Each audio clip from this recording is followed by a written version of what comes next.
Hello दोस्तों, मैं सौरभ झा आपके अपने YouTube channel study with learners में स्वागत करता हूं। हम एक्सरसाइज 3H स्टार्ट कर चुके थे, जिसमें हमने क्वेश्चन 3 कर लिए थे। क्वेश्चन नंबर 4 मैंने आप लोगों से बोला था आप कर सकते हैं। क्वेश्चन नंबर 5 की तरफ चलते हैं। हम क्वेश्चन नंबर 5 देखते हैं। जो क्वेश्चन नंबर 5 है वो क्या कह रहा है? वो कह रहा है कि एक व्यक्ति कुछ मासिक वेतन पर नौकरी शुरू करता है और प्रत्येक वर्ष उसके वेतन में एक नियत वृद्धि होती है। यदि नौकरी के 4 वर्ष बाद उसका वेतन 2200 रुपये हो और 15 वर्ष बाद उसका वेतन 2750 रुपये हो तो प्रारंभ में उसका वेतन कितना था और वार्षिक वृद्धि क्या थी? हमें एक व्यक्ति है कोई, वो नौकरी स्टार्ट करता है तो वो कुछ पैसे मिलते होंगे नौकरी पर, उससे स्टार्ट करता है और हर साल उसके जो वेतन है, उसको जो पैसे मिलते हैं उसमें बढ़ोतरी होती है एक नियत रुपए की। नियत मतलब फिक्स रुपए के। हर साल तुम्हें इतने रुपए वृद्धि मिलेगी, चाहे 50 हो, चाहे 100 हो, चाहे 20 हो, चाहे 10 हो, वो उसके जो मालिक होगा उसके हिसाब से होगा। तो हम मान लेते हैं कि माना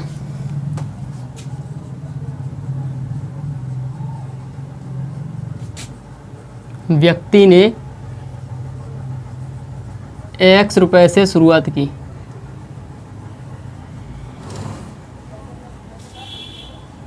तथा उसकी नियत वृद्धि तथा उसकी नियत वार्षिक वृद्धि हुई, शायद नियत वृद्धि Y रुपए है। ठीक है। अगर उसने मान के चलो, जैसे वो कह रहा है पहली शर्त पे आओ कि 4 वर्ष बाद मतलब उसने 4 वर्ष काम कर लिए, 5वीं में पहुंच गया। तो उसने स्टार्टिंग कितने से की थी? एक्स के साथ की थी कि इतने रुपये उसे मिलते थे, तो ये तो उसको मिलेंगे। उसके बाद उसमें जो 4 वर्ष की बढ़ोतरी भी तो हुई है, वो कितनी हुई है? 1 साल की 1 वाई, 1 साल में 1 वाई, तो 4 सालों में कितनी हो जाएगी? 4 वाई। तो हम लिख सकते हैं हम कि x plus 4 y is equal to कितना हो जाएगा? x plus 4 y is equal to 2200 रुपये। समीकरण नंबर 1।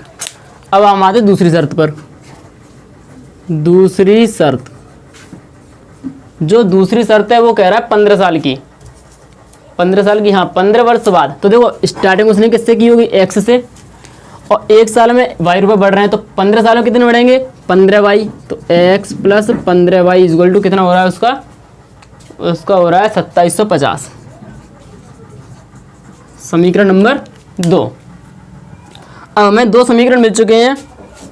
पहला है x प्लस 4y बराबर 2200, दूसरा है x प्लस 15y बराबर 2750। तो क्या करेंगे हम? 2 में से 1 को घटा देंगे। जैसे 2 में से 1 को घटाएंगे तो क्या होगा? x कट जाएगा। तो समीकरण 2 में से समीकरण 1 को घटाने पर, जब घटाएंगे तब क्या हो जाएगा? x प्लस 15y बराबर 2750, x प्लस 4y बराबर 2200। माइनस कर दो तो ये कट जाएंगे। 15 में से 4 कितने बचेंगे? 11y। ठीक है। और 2750 में से जब 2200 घटाएंगे हम तो कितना बचेगा? 5 0 और 5 7 गए 5, सॉरी 7 में 2 गए 5। ये गुणा में उधर किस में पहुँचेंगे? भाग में। तो y बराबर 5500/11, तो y बराबर कितना हो गया? 50। इसको किस में पुट कर दें हम? फर्स्ट में। तो जब पुट इन फर्स्ट करेंगे हम तो x प्लस 4 गुणा 50 बराबर 2200, x प्लस 200 बराबर 2200। देखो 5 का 20 और 0 प्लस का उधर किसका जाएगा? माइनस का। तो x बराबर 2000 रुपये। इसका मतलब उसने जो स्टार्टिंग की है, उसने कितने से स्टार्टिंग की है? 2000 रुपये से स्टार्टिंग की है और उसे हर साल 50 रुपये की बढ़ोतरी होती है उसके मतलब उसके वेतन में। हर साल उसका जो पैसे बढ़ते हैं 50 रुपये हर साल बढ़ जाते हैं। तो जिसे स्क्रीनशॉट लेना वो स्क्रीनशॉट ले ले।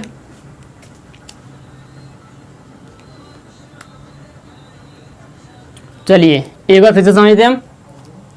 हमने माना कि जो मनुष्य है, वो जो व्यक्ति है, उसने स्टार्टिंग x रुपए से की और उसके हर साल y वृद्धि होती है उसके वेतन में। तो 4 साल के लिए क्या होगा, उसने स्टार्टिंग में की, वो रुपए मिलेंगे उसको 4 सालों के बाद, और जो बढ़ोतरी हो रही है उसमें कितना हो जाएगा 4 का। क्यों? क्योंकि 1 साल में 1 वाई की बढ़ोतरी होगी, 2 साल में 2 वाई की, 3 साल में 3 वाई की, 4 साल में 4 वाई की। तो x प्लस 4 वाई बराबर 2200। दूसरी शर्त में x प्लस 15 बराबर 2750। दो में से एक को माइनस करेंगे तो क्या हो जाएगा, 11 वाई बराबर 550। तो y बराबर 50, वहाँ से x निकाल ली 2000 रुपये। क्लियर है? आप लोग कमेंट कर दिया करो, जो वीडियो समझ में आया करे वो, और जो ना आया करे वो। जैसे कोई क्वेश्चन समझ में नहीं आया वीडियो में तो उसको कमेंट कर दिया करो, मैं उसको सैटरडे को, हर सैटरडे को उसकी वीडियो बना के डाल दिया करूँगा। जितने भी क्वेश्चन हो जाएंगे आपके 10-12, उन सब की पूरे हफ्ते की एक वीडियो हर सैटरडे या संडे को आया करेगी। चलिए अगले क्वेश्चन की तरफ चलते हैं। Question number 6।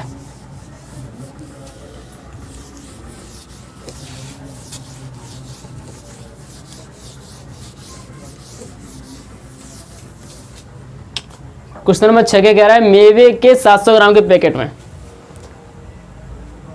पैकेट के लागत 72 रुपये, इसमें कुछ काजू की गिरी और शेष किशमिश है।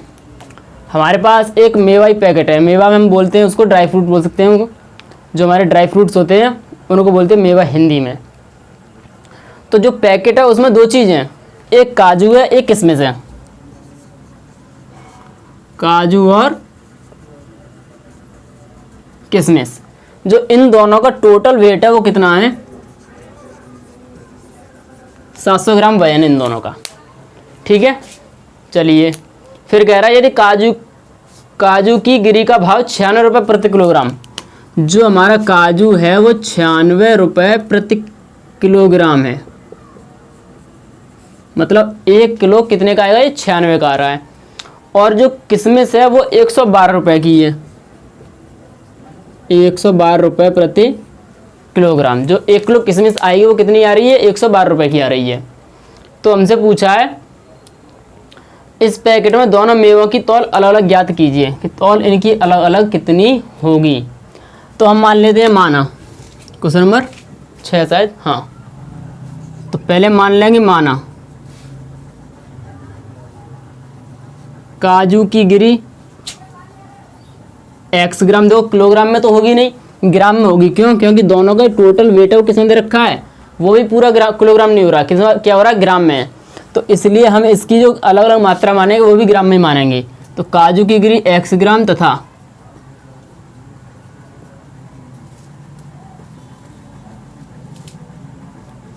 किशमिश y ग्राम है। मैं इसको रब कर देता हूँ। तो जो पहली कंडीशन बनेगी वो क्या बनेगी, देखो दोनों का वेट कितना है, अगर मैं इसको तोलूँ इसको तोलूँ तो दोनों टोटल कितना आएगा, जो दोनों का टोटल आएगा वो आएगा 700। समीकरण नंबर 1। अब एक चीज़ समझते हैं हम, जो 1000, या ऐसे बोल सकते हैं हम कि 1 किलो जो काजू, पहले मैं काजू के लिए आता हूँ, 1 किलो काजू है वो कितने के हैं, 96 रुपये के हैं।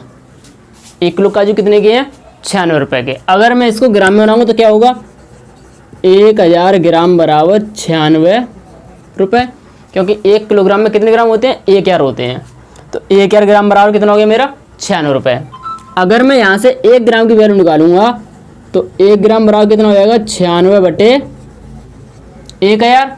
अगर मैं इसमें 1 गुणा करूँ तो कोई दिक्कत तो होगी नहीं, ये गुणा में इधर किस में आएगी, भाग में। तो जो 1 ग्राम की वैल्यू आई वो कितनी आई है, 96 बटे 1000। ठीक है। अब जो हमारे पास काजू है वो है कितना, वो काजू है x ग्राम। तो अगर मैं यहाँ से x ग्राम की वैल्यू निकालूँ तो x ग्राम बराबर कितना हो जाएगा, 96x बटे 1000। इतने ही तो रुपए बनेंगे, जिससे क्या चल रहा है, रुपए चल रहा है। तो जो x ग्राम की वैल्यू होगी कितनी होगी, 96x बटे 1000। तो जो दूसरी शर्त है उसके अनुसार क्या होगा, तो 96x बटे 1000 प्लस, अब मैं किशमिश की बात करता हूँ, किशमिश की 1 kg की रेट कितनी है, 112 रुपये। ठीक है। तो मैं इसको 1 ग्राम में कितने निकाल सकता हूँ, 112/1000। मेरे पास किसमिस है कितनी, y ग्राम, तो y ग्राम कितनी की हो जाएगी, 112y/1000 रुपये। तो प्लस 112y/1000 बराबर कितने रुपए हैं, टोटल 72 रुपये की है। क्लियर है। चलिए आगे चलते हैं अब हम। तो यहाँ से क्या करेंगे हम, एलसीएम लेंगे, कितना आ जाएगा हमारा 1000। तो ऊपर क्या बचेगा, 96x प्लस 112y बराबर 72। 96x प्लस 112y बराबर 72 गुणा 1000। यहाँ से कुछ कॉमन है, 8 कॉमन है, 8 कॉमन लिया, यहाँ पे कितने बचेंगे, 12 × 96 और 14 × 8 108 नहीं 16 ले लो, 16 × 96 और 16 × 7 112, 72 गुणा 1000। ठीक है, ठीक है। ये गुणा में इधर किस में आएगी, भाग में। तो 6x प्लस 7y बराबर 72 गुणा 1000/16। 8 ने 72, 8 दूनी 16 और 2 पंजे 10, 500 बार कट गई। क्या बचेगा, 6x प्लस 7y बराबर, यहाँ 9 यहाँ 5, 9 गुणा 500। तो 6x प्लस 7y बराबर 9 पन्ना 4500, समीकरण नंबर 2। अब एक चीज़ को मैं दोबारा समझाता हूँ, फिर इसको रब कर दूंगा। देखो जो हमारा काजू है वो 1 किलो की रेट दे रखी है, कितनी है वो, 96 रुपये 1 किलो काजू की मूल्य। तो 1 किलो में कितने ग्राम होते हैं, 1000 ग्राम। हम ग्राम में क्यों निकाल लें, क्योंकि हमने जो माना है वो काजू और किशमिश ग्राम में माना है। तो 1 गुणा 1000 ग्राम बराबर 96, ये गुणा में इधर किस में आ जाएंगे, भाग में। मतलब 1 ग्राम की वैल्यू कितनी आएगी, 96/1000 रुपये, इतना 1 ग्राम का वैल्यू होगा। तो हमें कितने चाहिए, x ग्राम, क्योंकि हमने काजू कितना माना है, x ही तो माना है। तो अगर मैं यहाँ पर x का गुणा कर रहा हूँ तो गुणा x का इधर भी होगा। तो 96x/1000 रुपये आ गई किसकी, काजू की रेट। ऐसे हम किसमिस निकालेंगे, 1 किलो कितना रखा है, 112 का, 1 ग्राम कितना हो जाएगा, 112/1000। तो y ग्राम 112y/1000। आशा करता हूँ समझ में आ गया होगा। चलिए आगे बढ़ते हैं हम। जब आगे बढ़ेंगे तब देखो ये समीकरण 1 समीकरण 2, अगर मैं इसमें 6 का गुणा कर दूँ समीकरण 1 में तो दोनों बराबर हो जाएंगे। तो समीकरण 1 में 6 का गुणा करके समीकरण 2 में से घटाने पर गुणा करते हैं। तो पहले समीकरण 2 में से घटा रहे हैं हम, तो इसको पहले लिखेंगे 2 वाले को, अब लिखेंगे समीकरण 1 को। तो 6x प्लस 6y और 7 छिंके 42, माइनस माइनस माइनस कट गए ये। क्या बचेगा, 7 में से 6 जाए कितना बचेगा, y बराबर 300, y बराबर 300 ग्राम। इसको पुट कर दो किसी में, फर्स्ट में पुट कर लेते हैं हम, पुट इन फर्स्ट। तो x प्लस 300 बराबर 700, x बराबर 700 माइनस 300, x बराबर 400 ग्राम। तो जो हमारी काजू है, काजू की गिरी कितनी है, 400 ग्राम है, और जो किशमिश है वो कितनी है, 300 ग्राम है। जिसे स्क्रीनशॉट लेना वो स्क्रीनशॉट ले ले। चलिए एक बार फिर से समझ लेते हैं हम। हमने मान लिया काजू कितनी है, x ग्राम है, किशमिश y ग्राम है। तो पहली शर्त क्या होगी, जो टोटल वजन दे रखा है कितना, 700 ग्राम, तो x प्लस y कितना होगा, 700। दूसरी शर्त ये है कि रुपए में दे रखा है उसने, तो इसको रुपए में बनाएंगे। तो हमें पता है 1 किलो काजू 96 रुपये के हैं, तो 1 ग्राम कितने का होगा, 96/1000। तो जब 1 ग्राम 96/1000 का होगा तो x ग्राम कितने का हो जाएगा, 96x/1000। ऐसे ये निकाल लेंगे। यहाँ से एलसीएम कितना आएगा, 1000, इधर भाग में, इधर कितना आएगा, गुणा में। यहाँ से कुछ कॉमन है, 16 कॉमन है, क्यों, क्योंकि 16 पाड़े 96 आते हैं, 16 पाड़े में 112 आते हैं।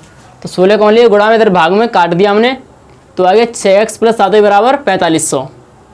फिर मैंने लिखा है समीकरण 1 में 6 का गुणा करके, मैंने देखा यहाँ पे x प्लस वाई, यहाँ पे 6x प्लस 7y है, तो कोई एक चीज़ बराबर कर लो। मैंने x बराबर की, तो समीकरण 1 में 6 का गुणा करके समीकरण 2 में से घटाने पर, हम किस में से घटा रहे हैं, समीकरण 2 में से घटा रहे हैं, तो 2 को पहले लिखेंगे हम, 2 को पहले लिख लिया। फिर आई बात पहले की, तो पहले क्या करेंगे, 6 का गुणा करेंगे पहले, तो 6x प्लस 6y 4200 घटा के देखा x और y निकल आई हमारी। क्लियर है। यहाँ लिख देंगे नीचे कि काजू की गिरी बराबर कितनी थी हमारी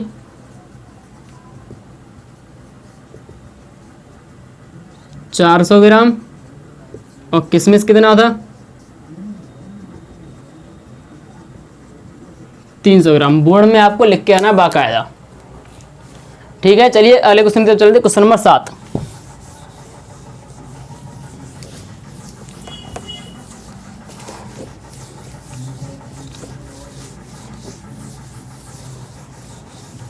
क्वेश्चन नंबर 7 क्या कह रहा है, 7 लगभग जो एक्स है पिछली का टेम्पो वाला सवाल था, टैक्सी वाला, उसी की तरह होगा। शायद क्वेश्चन नंबर 23 था, उसी की तरह हो जाएगा। क्या कह रहा है, किराए पर पुस्तकें देने वाले किसी पुस्तकालय का प्रथम 3 दिन का किराया नियत किराया है।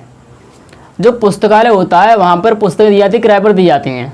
तो उन्होंने कहा कि प्रथम 3 दिन, जैसे हमने आज पुस्तक खरीदी आज, इसके बाद हम 3 दिन बाद, आज का, कल का और परसों का, इन तीनों दिन का जो किराया है उसका फिक्स है, जो भी रुपए हो उसका। अगर आप 1 दिन के लिए लेते हैं फिर भी उतने रुपए देने होंगे, 2 दिन के लिए लेते हैं फिर भी उतने देने होंगे, और 3 दिन के लिए लेते हैं फिर भी किराया उतना ही देना होगा। अगर आप 4 दिन के लिए लेते हैं तो 3 दिन का किराया ये प्लस उसका जो अतिरिक्त किराया होगा वो जुड़ जाएगा चौथे दिन में। क्या कह रहा है वो समझते, दोबारा हम आगे बढ़ते हैं। तथा उसके बाद प्रत्येक अतिरिक्त दिन का किराया अलग है।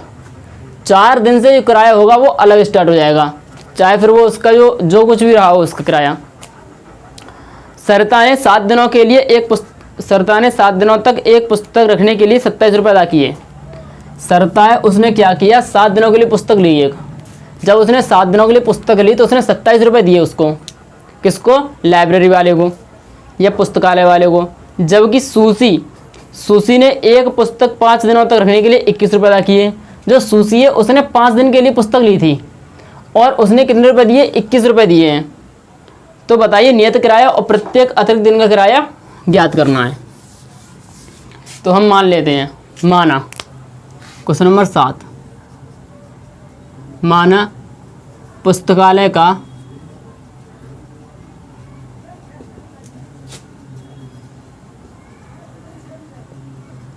नियत किराया x रुपये तथा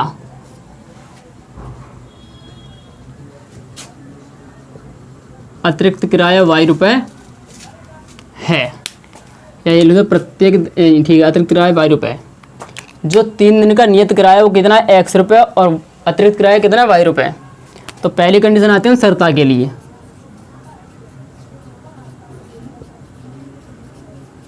जब हम सरता के लिए आते हैं तो एक चीज़ समझते हैं, सरता ने कितने दिन के लिए ली, 7 दिन के लिए ली थी। अब 7 में उसने 3 दिन का जो किराया होगा वो तो नियत रहा होगा, वो 3 दिन का किराया कितना हो जाएगा, x रुपये। 7 में से 3 घटाए कितना बचा हमारा, 4 दिन। ठीक है, अब इन 4 दिन का जो किराया है वो क्या है, वो y रुपये। यहाँ पे प्रत्येक दिन होता था, प्रत्येक दिन का अतिरिक्त किराया।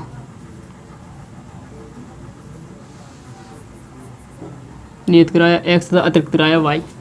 ठीक है, चलो अतिरिक्त रहने दो। अतिरिक्त किराया कितना है, 1 दिन का अतिरिक्त किराया कितना है, y। यहाँ लिख लो, 1 दिन का लिख लो। 1 दिन का अतिरिक्त किराया कितना है, y। तो यहाँ पे 1 दिन का अगर y है तो 4 दिन का कितना हो जाएगा, 4y होगा। दोबारा समझते हैं। देखो, जो सरता ने किताब कितने दिन के लिए ली थी, 7 दिन के लिए ली थी। 7 दिन में 3 दिन अलग उसके जो नियत किराया देना है उसको देना ही देना है, लेकिन उसके बाद 4 दिन का जो किराया देना होगा, क्योंकि 7 तो 4 3 7 होते हैं, तो 4 दिन का जो किराया देना होगा वो डेली के हिसाब से देना पड़ेगा उसको। तब जो कंडीशन बनेगी वो क्या बनेगी, 7 दिन की, कि x प्लस 4y। तो x प्लस 4y बराबर कितना हो जाएगा, 27 रुपये। अब आते हैं सुशी के लिए। जब सुशी के लिए बात करते हैं, सुशी ने कितने दिन के लिए, 5 दिन के लिए। तो 5 दिन में भी 3 और 2 दिन ऐसे होगा, तो 3 दिन का तो नियत है उसको देना ही देना 3 दिन का। वो कितना हो जाएगा, x रुपये केवल, और इसका कितना हो जाएगा, 2y। तो x प्लस 2y बराबर कितना है, 21 रुपये। 21 ही तो है। इसको देते हैं समीकरण नंबर 1, इसको देते हैं समीकरण नंबर 2। समीकरण 1 में से समीकरण 2 को घटाने पर, इसको बिगाड़ देते हैं। जब समीकरण 1 में समीकरण 2 को घटाएंगे तब क्या होगा, x प्लस 4y बराबर 27, x प्लस 2y बराबर 21, माइनस माइनस माइनस कट गए ये, तो 2y बराबर 6, y बराबर 6/2, y बराबर 3। पुट इन फर्स्ट, जब y बराबर 3 यहाँ पुट करेंगे तो 4 प्लस 3 गुणा 3 बराबर 27, सॉरी x आएगा यहाँ पे, x प्लस 4 गुणा 3, तो x प्लस 12 बराबर 27, 27 माइनस 12, तो x बराबर कितना हो जाएगा हमारा, 27 में से जब 12 घटाएंगे तब 15 रुपये। x बराबर कितना हो जाएगा, 15 रुपये। तो देखो द्वार एक बात बताता हूँ मैं, जो नियत किराया है वो कितना हो गया, 15 रुपये हो गया, और जो डेली किराया लगेगा 3 दिन बाद वो कितना होगा, 3 रुपये। अगर तुमने 4 दिन के लिए किताब लोगे तो 15 रुपये तुमको ये देने होंगे और 3 रुपये और, तो कितने हो जाएंगे 4 दिन के लिए, 18 रुपये। अगर हमने 5 दिन के लिए तो 15 ये और 2 दिन का ये जुड़ जाएगा, तो 3 दूनी 6, 15 6 कितने होंगे हमारे, 21 रुपये। तो 21 रुपये वही सूसी ने दिए हैं। तो पहले जैसे स्क्रीनशॉट लेना वो स्क्रीनशॉट ले लें, फिर उसको बाद समझाता हूँ मैं। चलिए द्वार समझते हैं हम। मान लेते हैं पहले हम कि जो नियत किराया है वो कितना है, x रुपये, और जो प्रत्येक दिन का या एक दिन का जो अतिरिक्त किराया है वो कितना है, y रुपये है। तो सरिता ने किताब ली है कितने दिन के लिए, 7 दिन के लिए ली है। तो 7 दिन में 3 दिन तो ये निकल जाएंगे जो उसको नियत किराया देना है, और दिन बचे कितने, 4। तो 4 दिन का अतिरिक्त किराया देना होगा उसे डेली का। तो एक दिन का y है तो 4 दिन का कितना हो जाएगा, 4y, तो x प्लस 4 हो जाएगा 27। ऐसे सूसी के लिए 5 दिन के लिए किताब ली है उसने, तो 3 दिन तो ये निकल गए x में, 2 दिन किस में जाएंगे, वो उसको 2 गुणा कर देंगे, 2y बराबर 21। 2 समीकरण होंगे, अब आप लोगों को हल करना है। ठीक है, क्वेश्चन नंबर 7 हो चुके हमारे। अब इस आगे के एक्सरसाइज हम कल कराएंगे। तो आज की वीडियो खत्म करते हैं, धन्यवाद।